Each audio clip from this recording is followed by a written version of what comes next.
ସକାଳୁ ଉଠି ବାହାରି ଗଲି ଟିକେ ବୁଲିବା ପାଇଁ।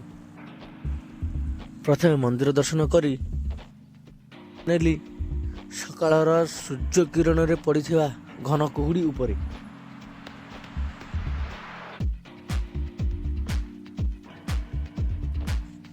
ସତେ ଯେମିତି ବରଫର ଆଚ୍ଛାଦିତ ସହର ଗୋଟିଏ।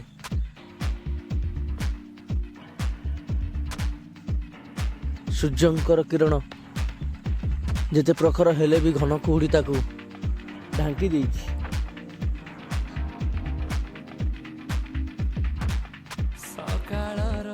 ତାପରେ କିଛି ଭିଜୁଆଲ ନେଲି।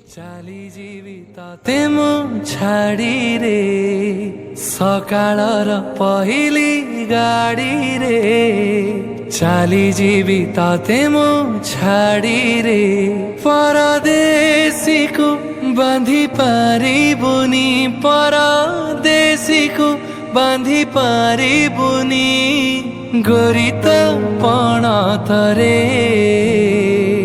ସକାଳର ପହିଲି ଗାଡ଼ିରେ ଚାଲିଯିବି ତତେ ମୁଁ ଛାଡ଼ିରେ।